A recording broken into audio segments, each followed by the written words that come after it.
माँ चली अमेरिका। निधि का नेचर बचपन से ही शर्मिला था। वो ना ज्यादा लोगों से बात करना पसंद करती और ना ही ज्यादा मिलना जुलना। निधि, ये पैसे ले जरा और बाजार से चीनी तो ले आ। नहीं माँ, मैं नहीं जाऊंगी, मुझे शर्म आती है, आप ही चले जाओ ना। अरे पता नहीं क्या करेगी ये लड़की, जीवन में कभी कुछ किया ही नहीं सिवाय पढ़ाई और घर के कामों के। इसकी शादी भी आसपास ही कहीं करवा दो, दूर जाकर इसका गुजारा कैसे होगा। निधि सुनती सबकी, समझती भी, लेकिन चुप करके रह जाती। एक दिन पिता के दोस्त अपने परिवार के साथ निधि के घर खाने पर आते हैं। उनकी बेटी बहुत ही स्मार्ट होती है। निधि बेटा, वीणा के साथ बात करो, देखो अंकल की बेटी भी आई है उनके साथ। निधि वीणा के साथ वहीं बैठ जाती है। चलो ना अंदर चलते हैं, यहाँ कहाँ बड़े लोगों के बीच बैठे। निधि माँ की तरफ देखती है और अंदर चली जाती है। वैसे मैंने ना अपना चैनल खोला है, तुम सब्सक्राइब करना उसमें। मैं ना ब्यूटी और फैशन की बात करती हूँ, ये देखो। ओह, इतने सारे लोगों के सामने तुम कैसे इतना बोल लेती हो? मुझे तो बहुत शर्म आती है। अरे शर्म कैसी? खैर, सीधी सादी सी निधि, उसकी शादी हो जाती है राकेश से। राकेश एक स्मार्ट लड़का था, उसे घूमना फिरना पसंद था, लेकिन निधि का शर्मिला व्यवहार वो समझ जाता है। अरे निधि, घर से बाहर क्यों नहीं निकलती? लोगों से मिला जुला करो, तभी तो पता चलेगा ना कि दुनिया कैसी है। क्या करना है पता करके? शादी से पहले पापा और अब आप, ठीक है ना? मुझे ज्यादा दुनियादारी में नहीं पड़ना। निधि की जिंदगी ठीक ठाक चल रही थी। उसके 2 लड़के होते हैं, दोनों को वो पढ़ाती लिखाती, उनका ख्याल रखती। निधि, 25 साल हो गए शादी को, दोनों बच्चे सेटल हैं। हम लोगों ने शहर में 2 मकान भी ले लिए।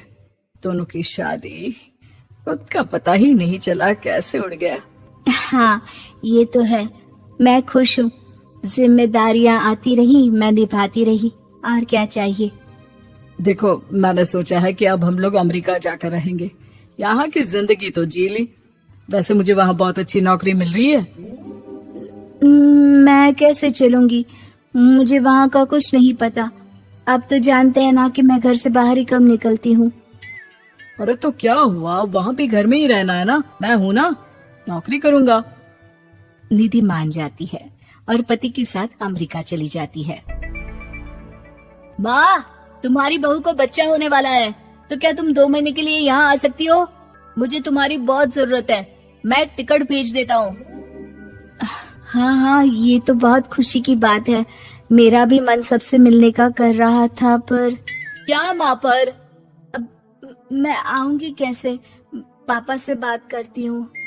देखो माँ, प्लीज बहाना मत बनाना, तुम जानती हो ना इस वक्त में मैं किसी पर भरोसा नहीं कर सकता हूँ।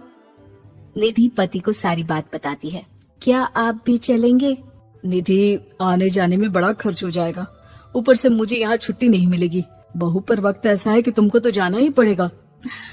मैं अकेले दुकान तक तो नहीं जा पाती, इतनी दूर भारत कैसे जाऊंगी? मुझसे नहीं होगा। लेकिन सबके कहने पर निधि को जाना ही पड़ता है। एयरपोर्ट में घबराई निधि एक मुसाफिर से कहती है, मैं ना भारत जा रही हूँ, दिल्ली जाने वाली फ्लाइट।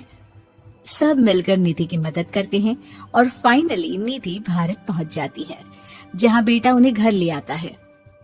वाह माँ जी, यहाँ तो मैं भोपाल तक नहीं जा पाती, आप अमेरिका से आ गई। भाई, चालाकी तो औरतों में होनी ही चाहिए, यहाँ हम बुद्धू के बुद्धू रह गए। निधि इतनी दूर और लंबा सफर करके थक जाती है, वो चुपचाप बैठ जाती है। बैठना नहीं है माँ जी, बच्चा पकड़ना है, ये लीजिए। और हाँ, घर का काम तो मैं करूंगी नहीं, जानती है ना शरीर कच्चा सा है, तो मुन्ने को सुलाकर कुछ बना लीजिएगा। निधि को बहू का व्यवहार बहुत बुरा लगता है। जैसी भी थी, पिता और पति की हमेशा लाडली रही थी निधि। निधि बेटी की तरफ देखती है। माँ, वो काम वाली कोई मिल नहीं रही है ना, मैं देखने की कोशिश तो कर रहा हूँ, जैसे ही मिल जाएगी वो संभाल लेगी सारा काम। अरे कैसी बात कर रहे हो? जब पहले मैंने कहा था कि अमेरिका से इनके टिकट में जो पैसा खर्च कर रहे हो उतने में नौकरानी रख लो, तो नहीं, मेरी बात पर विश्वास नहीं था। कि ना ना कोई मेरे बच्चे को अच्छे से नहीं संभालेगा। अब इनका भी खर्चा और नौकरानी का भी खर्चा। अरे ना जी ना, मैं नहीं संभाल सकती। निधि जैसे तैसे 2 महीने रहकर वापस अमेरिका चली जाती है, लेकिन वहां जाते ही जैसे राकेश उसे देखता है उसके गले लग जाता है। ये क्या हालत बना रखी है निधि, कैसी लग रही हो? खाना नहीं खाती थी क्या?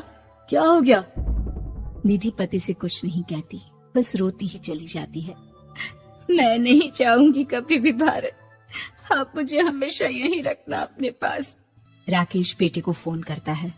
तुम्हारी माँ की जो दुर्दशा करके तुमने भेजा है ना, मुझे पता होता तो मैं अपनी बीवी को कभी तुम्हारे पास नहीं भेजता। पापा, आप तो रीना का नेचर जानते हैं ना, माँ पर हावी रहती थी। अब मैं तो ऑफिस चला जाता था, वो माँ पर जुल्म करती है और माँ भी इतनी सीधी है कि चुपचाप सहती रही।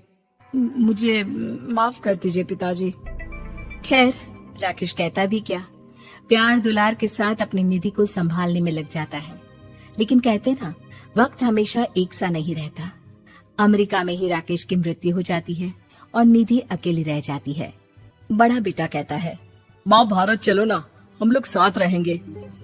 निधि को जैसे ही वो सब सीन्स याद आते हैं वो परेशान हो जाती है।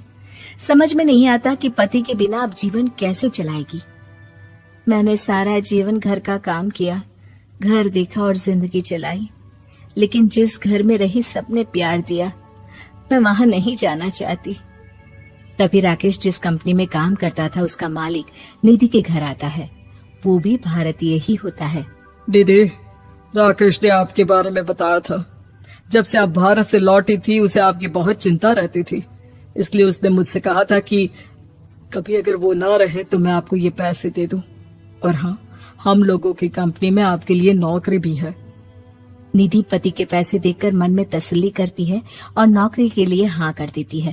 अरे पागल है क्या माँ, कैसे नौकरी करोगी? ये अमेरिका है, दिल्ली नहीं। वहाँ तो तुम घर से निकल भी नहीं पाती थी, यहाँ कैसे? मेरे पति, मेरे पिता मुझे खुश देखना चाहते थे। वो लोग जब तक थे मुझे किसी चीज के लिए ना फोर्स किया, ना कभी कमी होने दी। पर अब मुझे जीवन जीने के लिए घर से निकलना ही होगा। बेटा, तुम तो अगली फ्लाइट से भारत लौट जाओ, मैं यहीं खुश हूँ।